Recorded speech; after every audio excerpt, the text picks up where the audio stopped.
person who cannot walk. Like a mantra, person who wants to focus, wants to learn concentration, he repeats mantra all the time and his mind is working on that. See. His mind is rested on one mantra.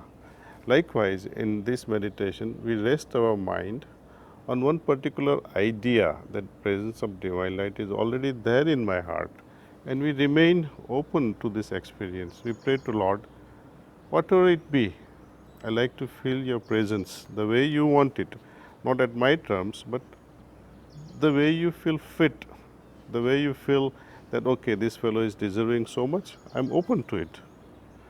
So, this mental relaxation, mental openness is also required. At a physical level, to relax means there should not be any tension when we sit in any part of our body. In order to release this tension, we go through a 2-minute process of relaxation. So one should always relax before meditation. Yes. And then meditation becomes more effective?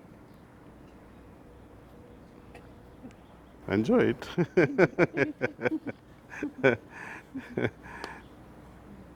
Master, you have mentioned that the new seeker, when he takes to meditation, must practice placebo meditation, and thereafter he must practice meditation with pranahuti. You have also mentioned that there is a perceptible difference between the two. You have also mentioned, Master, that one should record this in the diary or somewhere as to what the difference was. Why is this necessary, Master? Well, to keep one's journal is very important, because after some time we tend to forget things when especially such subtle things are involved. See. Many times you would forget whether it was because of relaxation or whether it was because of just sitting quietly or because of I was just sitting quietly and with transmission. So it is best to make a note of it. So there is no more further confusion in life later on that, oh, am I being hypnotized by this method, or whether it is truly the effect of transmission. Because in both meditations we had adopted regular method. Method is same in both the cases. See, so there is no hypnotism involved. See. So it is for our good. It is for our good in the sense that you have solid confidence developed right from the first day into things that you are doing. And once we have confidence, it automatically gives birth to faith. Then believing in God is no longer a matter of faith, because now it is now dependent on your personal experience. You see. Many of us, we do believe in God. I think a large part of humanity believes in God, presence of God. See. But you ask anyone, have you felt God? Have you experienced God? You see, knowledge is one thing, experience is another thing. And maintaining the feeling arising out of experience is another matter altogether. Through this Heartfulness meditation, we master this art of meditation. We not only meditate only in the morning, but the meditative state that it creates, it becomes so dynamic that we are able to carry on with this meditative state even in the most hectic activities of daily life. And that's when a new spiritual life begins in our spiritual journey. Master, you have also mentioned cleaning. What is cleaning? I am a new seeker and I am not familiar with this concept of cleaning. So can Master tell me why it is to be done and how it is to be done? In order to appreciate this idea of cleaning, we will have to first understand the theory of samskara, theory of impression from our culture, rather say. In our culture, many a times, even simple things like when we have to make a match between two families for alliance, of your children, marriage alliance. And we, from our early childhood, we hear that this family has good samskaras. This girl is coming from a family with good samskaras. Right?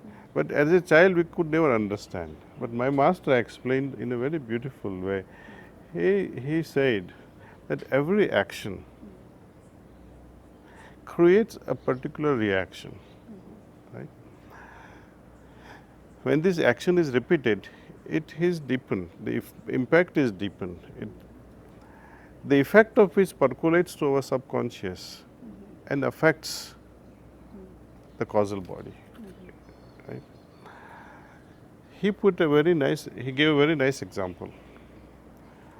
Suppose when you are walking in a garden, you are attracted by a rose, beautiful flower. You say, wow, this is a beautiful rose.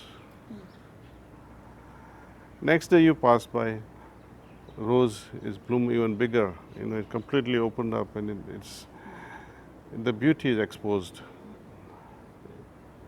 And you are more attracted towards it. Now you feel like touching that flower, say. The initial reaction was wow. Next thing is you want to touch it. Fine. Third day, you are not able to resist this beautiful flower. Not only you want to touch it, but you want to smell it also. Fourth day, you want to pluck it and take it home. This is how samskaras are created. See. Take another example.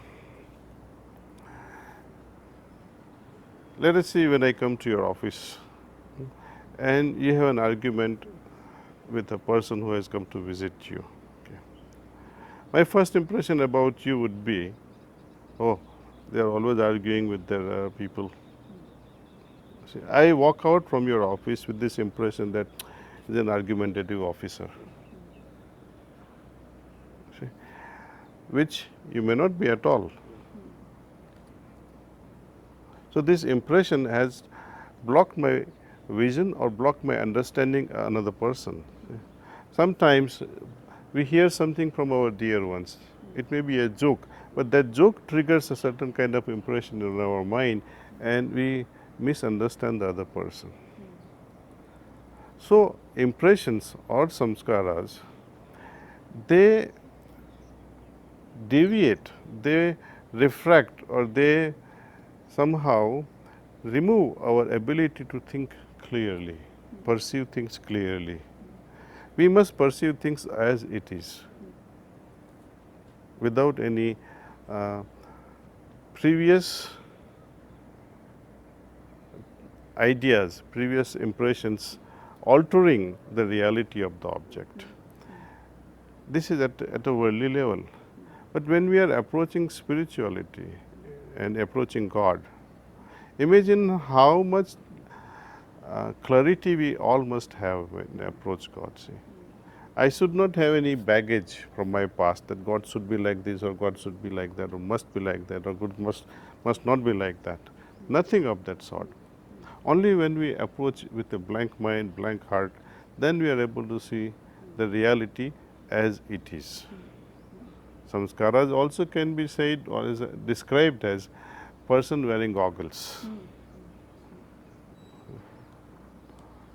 The kind of mental impression that we have about each other, and accordingly we judge people. Moment this barrier is removed, samskaras are removed, then we are able to see clearly. That's why we need to cleaning. We have to remove these impressions which are buried in our subconscious. They are lying hidden between the subtle bodies and causal bodies. You see. Take another example. See. Lamp, kerosene lamp. Remember in olden days, we used to have a glass lantern, right? And that soot used to give out light. And when if you don't clean it, it becomes black from it. It's exactly like that. See, life is going to produce impressions. Life is going to make you form sanskaras. You see, but In order to have that clear vision, clear impact of this light, I must keep this glass clean. I must keep my consciousness as much as clean as possible. And it is the level of this, I would say, the density of this impression or lack of it determines the evolution of a person. Person with almost no samskara is the most evolved person because he is able to see the way the things are. And don't we want to see things the way it is in its true reality, whether it's a person or God? That's why we must clean. That is why cleaning is necessary. It is But not. how does one do cleaning? It's very simple. It's very simple. I would say there is a method also, in a yogic method, developed by the founder of this system, Sri Ramchandra of Shahjahanpur. He invented this method. I can share with you this method as well. I can walk you through this process. Would you like to? Yes. Okay. In cleaning, just like meditation, we sit comfortably. But in meditation, what we do it in the morning. Cleaning is done in the evening, okay, after most of our daily activities are over. You see, I give an example that a laborer working in the field, or when you go to gym and come back home, all sweaty. Would you kiss your wife? She'll run away from you because you're all stinking at that moment. Likewise, when we come home after days hectic activities, your mind is somewhere, perhaps you are irritated, perhaps you are so joyous. But nevertheless, it's an impression. It's not you really yourself. All this has to be removed. You have to maintain that at least a mental level, some level of clarity, some level of purity, some level of simplicity in your approach towards the family members. So we try to remove the complexities and impurities that we create during our daily hectic activities. Process is very simple. You sit comfortably and think, rather imagine from top of your head, this back portion, all the way up to the tailbone, the entire back, the whole back. Imagine that portion. And think that the impressions that you have collected, all complexities and impurities, are going away from this back. How? In the form of smoke. Start that process. Let the smoke go out of the back, from the entire back, including your back skull and your shoulders and your entire back up to the tailbone.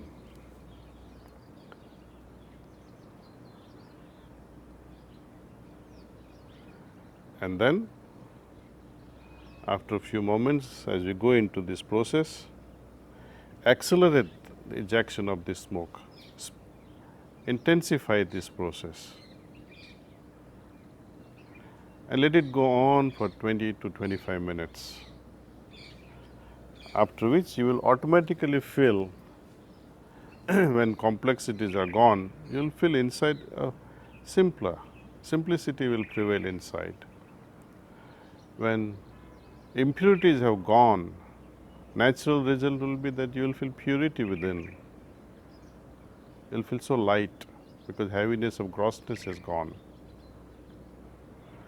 That's when you mentally think that you are connected with the source, with the divine source, from where the sacred current is descending into your heart.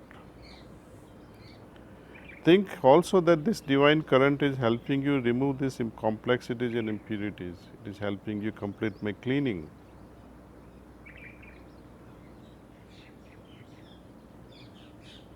After a few seconds,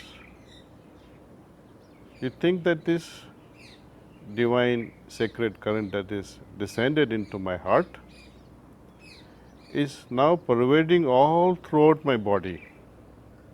Every nook and corner of my body, every cell of my body is imbued with this sacred current, divine current.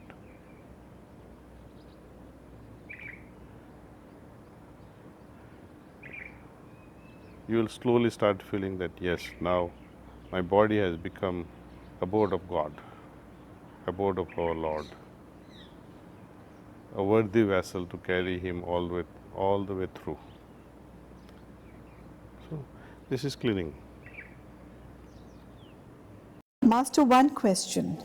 When you were speaking about cleaning, you told us that cleaning will help in clearing my sanskars. Am I supposed to clean the good sanskars also, or only the impure bad sanskaras which I have collected? So, it is said in our literature, in our shastras, that in order to undergo the bhoga of our samskars, we take a life.